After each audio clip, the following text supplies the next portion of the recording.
नमस्कार दोस्तों। Men's search for meaning एक प्रेरणादायक और गहरी जीवन दर्शन से भरी किताब है। आज का पॉडकास्ट इसी किताब को लेकर है, जिसमें हम इस किताब की रिव्यू, डिटेल्ड में समरी और आप लोगों के सामने इसका क्रक्स प्रस्तुत करने जाते हैं, जिसे विक्टर ई फ्रेंकल ने लिखा है। यह किताब द्वितीय विश्व युद्ध के दौरान नाजी कंसंट्रेशन कैंप में उनके अनुभवों और लोगों के जीवन में अर्थ खोजने की जरूरत पर आधारित है।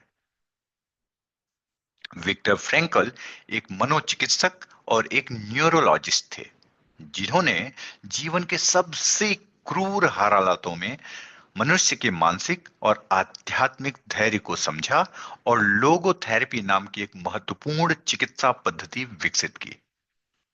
तो चलिए इस किताब को जानने, समझने और इसकी समरी को देखने के अंदाज में इस पॉडकास्ट को शुरू करते हैं। इसका पहला भाग, कंसंट्रेशन कैंप का अनुभव, क्रूरता, संघर्ष और आशा।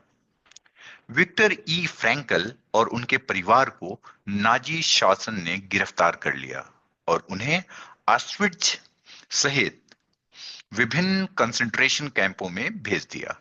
इन कैंपों में अत्यधिक अमानवीय स्थितियां थीं, जहां भोजन की भारी कमी, कठोर ठंड, शारीरिक श्रम, अत्याचार और मृत्यु का डर हर समय बना रहता था। अमानवीय परिस्थितियों का सामना, कैदियों को छोटे छोटे समूहों में बांट दिया जाता था और उनमें से कई को गैस चेंबर में भेज दिया जाता था, जहां उनकी तुरंत हत्या कर दी जाती थी। जो लोग जीवित रहते, उन्हें कठिन परिश्रम करना पड़ता, बिना किसी उचित भोजन, गर्म कपड़ों या आराम के। ठंड और बीमारी से बचने का कोई साधन नहीं था और डॉक्टर होते हुए भी फ्रैंकल को इलाज के लिए कोई उपकरण नहीं दिए गए थे। यहाँ जीवन का मूल्य केवल एक संख्या भर था, लेकिन फिर भी कुछ लोग जीने की वजह ढूंढते रहे। मनोवैज्ञानिक संघर्ष, जीने की इच्छा बनाम हार मानना। इस किताब में जीने की इच्छा बनाम हार मानना का विश्लेषण फ्रैंकल ने देखा कि जो लोग आशा छोड़ चुके थे, वे जल्दी मर जाते थे, लेकिन जिनके पास जीने की कोई वजह थी, वे सबसे कठिन परिस्थितियों में भी संघर्ष करते रहे। कई कैदी मानसिक रूप से टूट चुके थे और उन्हें कोई उम्मीद नहीं दिखती थी, लेकिन कुछ लोगों ने अपने परिवार से फिर से मिलने, अपने अधूरे सपनों को पूरा करने या अपने सिद्धांतों के लिए जीवित रहने की ठानी। हम अपने चारों ओर के हालात को हमेशा नियंत्रित नहीं कर सकते, लेकिन हम ये तय कर सकते हैं कि उन हालातों पर कैसा रिएक्शन देना है। छोटे छोटे लम्हों में अर्थ खोजना। फ्रैंकल बताते हैं कि कई बार कैदी छोटी छोटी चीजों में भी खुशी ढूंढ लेते थे, जैसे सूर्योदय देखना, किसी साथी कैदी के साथ मुस्कुराना या अपने प्रियजनों की यादों में जीना। एक दिन जब उन्होंने बर्फ से ढकी पहाड़ियों पर उगते सूरज को देखा, तो उन्हें ये एहसास हुआ कि प्रकृति के सौंदर्य में भी जीवन का अर्थ छिपा हो सकता है। मानसिक आजादी शारीरिक आजादी से ज्यादा महत्वपूर्ण है, क्योंकि कोई भी हमारी सोच और उम्मीदों को नहीं छीन सकता। जो लोग अपने भविष्य की एक स्पष्ट तस्वीर बना पाते हैं, वो सबसे कठिन हालात में भी खुद को जिंदा रख सकते हैं। जीवन का असली संघर्ष, परिस्थितियों को देखने का नजरिया। फ्रैंकल ने महसूस किया कि असली संघर्ष केवल बाहरी परिस्थितियों का नहीं था, बल्कि ये हमारी मानसिकता का था। यदि हम यह मान लें कि हमारा जीवन अर्थहीन है, तो कोई भी परिस्थिति हमें तोड़ सकती है। लेकिन अगर हमें अपने जीवन का कोई उद्देश्य मिल जाए, चाहे वह छोटा ही क्यों न हो, तो हम किसी भी विपरीत परिस्थिति से उबर सकते हैं। एक इंसान से सब कुछ छीना जा सकता है, लेकिन यह आजादी नहीं छीनी जा सकती कि वह किन परिस्थितियों का सामना किस मानसिकता से करेगा। जीवन में मुश्किल हालात जरूर आते हैं, लेकिन हमें यह तय करना होता है कि हम उन हालातों को कैसे देखते हैं। जो लोग अपने जीवन में कोई उद्देश्य रखते हैं, वे सबसे कठिन परिस्थितियों में भी जीवित रह सकते हैं। बाहरी परिस्थितियां हमारी सोच को नियंत्रित कर सकती हैं, केवल हम खुद तय कर सकते हैं कि हमें किस तरह से प्रतिक्रिया देनी है। जीवन का असली अर्थ हमारी परिस्थितियों में नहीं, बल्कि हमारे नजरिए में छिपा होता है।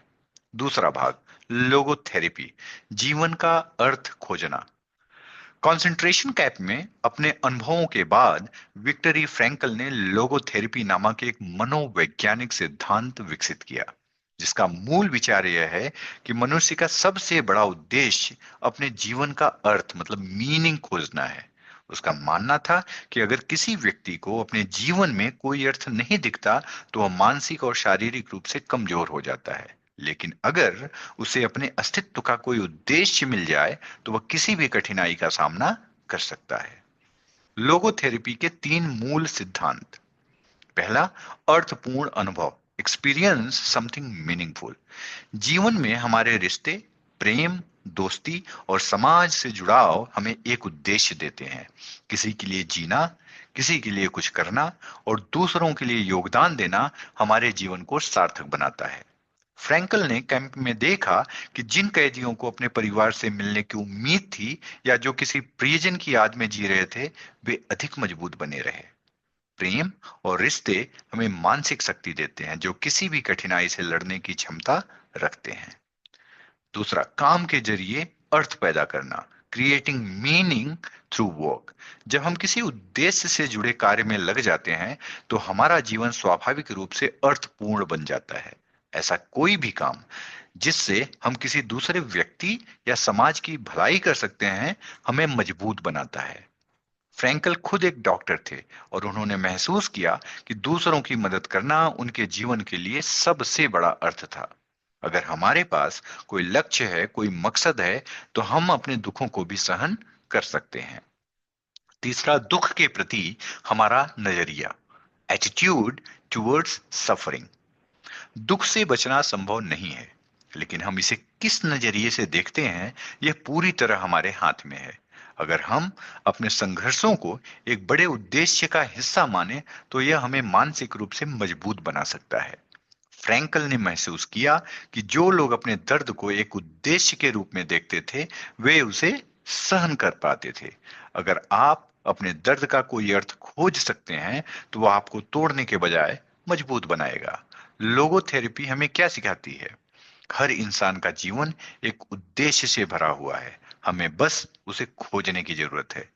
अगर हम अपने दुखों को अर्थपूर्ण बना लें, तो वे हमें कमजोर नहीं करेंगे, बल्कि हमें और अधिक ताकतवर बना देंगे। हम अपने विचारों और नजरिए को नियंत्रित करके किसी भी परिस्थिति में जीवन का अर्थ खोज सकते हैं। एक व्यक्ति से सब कुछ छीना जा सकता है, लेकिन उसकी सोचने और प्रतिक्रिया करने की स्वतंत्रता को कोई छीन नहीं सकता। तीसरा भाग, मुश्किलों में भी आशा बनाए रखना। इस भाग में विक्टर फ्रैंकल ने यह बताया कि जीवन में दुख और पीड़ा से बचना संभव नहीं है, लेकिन हमें यह तय करने की पूरी स्वतंत्रता है कि हम अपने दर्द और कठिनाइयों को कैसे देखें और उनसे कैसे निपटें। उनका मानना था कि हमारे पास हमेशा एक शक्ति है कि हम अपने दृष्टिकोण को बदल सकते हैं। दर्द और पीड़ा से भागना असंभव है। Avoiding pain and suffering is impossible. जीवन में कठिनाइयां और दुख अस्वीकार नहीं किए जा सकते, लेकिन हम ये नियंत्रित कर सकते हैं कि हम उन कठिनाइयों का सामना किस तरह से करते हैं। कुछ लोग दर्द से भागने की कोशिश करते हैं, लेकिन यह संभव नहीं है। सच तो यह है कि हम जिन चीजों से बचने की कोशिश करते हैं, वे अक्सर हमारे जीवन का हिस्सा बन जाती हैं। हम दर्द से बच नहीं सकते, लेकिन हम उसे एक उद्देश्य दे सकते हैं और उसकी व्याख्या कर सकते हैं।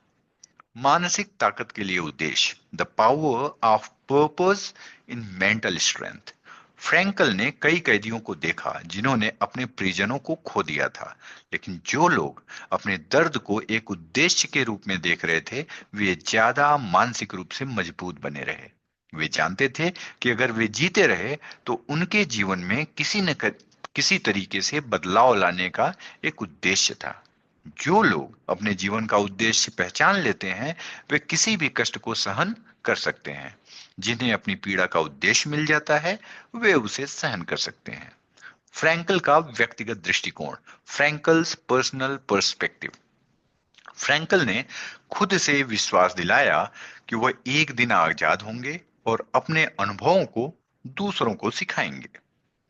यह विश्वास उनके लिए जिंदगी का एक मजबूत उद्देश्य था, जो उसे कठिन परिस्थितियों में भी जीने की प्रेरणा देता था।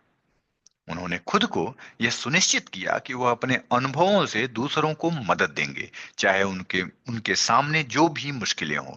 जब हमें लगता है कि हम अपने जीवन का उद्देश्य पा चुके हैं, तो कोई भी कठिनाई हमें तोड़ नहीं सकती। हमारे पास चुनने की शक्ति है कि हम अपने दर्द और संघर्ष को किस नजरिए से देखें। जो लोग अपने जीवन में किसी उद्देश्य को पहचानते हैं, वे कठिनाइयों को सहन करने में सक्षम होते हैं। हम अपने अतीत को बदल नहीं सकते, लेकिन हम अपने वर्तमान और भविष्य को अर्थपूर्ण बना सकते हैं। यह नहीं है कि हमारे साथ क्या हुआ, बल्कि यह है कि हम उसे कैसे देखते हैं और उससे क्या शिक्षा लेते हैं। जीवन में कोई भी परिस्थिति कितनी भी बुरी क्यों ना हो, हम उसमें अर्थ ढूंढ सकते हैं। हमारे पास हमेशा यह विकल्प होता है कि हम अपने दर्द को कैसे देखें। या तो हम इसे अपने ऊपर हावी होने दें, या इससे कुछ सीखें।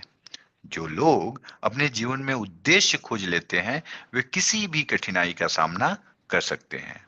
जीने का कारण जिनके पास होता है, वह कोई भी कैसे भी सहन कर सकता है। तो दोस्तों, यह थी मैन्स सर्च फॉर मीनिंग की एक प्रेरणादायक यात्रा। यह किताब हमें यह सिखाती है कि जीवन का असली अर्थ हमारे नजरिए में है। अगर हम अपने दर्द और कठिनाई को एक उद्देश्य के रूप में देखते हैं, तो हम किसी भी परिस्थिति से बाहर निकल सकते हैं। अगर आपको यह ऑडियो बुक का सारांश यानी समरी पसंद आई हो, तो इसे शेयर करें, लाइक करें और अपने विचार कमेंट बॉक्स में बताएं। अपने जीवन का अर्थ खोजें और इसे पूरी ताकत से जिएं। इसी के साथ आज का पॉडकास्ट समाप्त करते हैं। बहुत ही जल्द एक नए एपिसोड में नई बुक के साथ मिलते हैं। तब तक के लिए धन्यवाद। जय हिंद।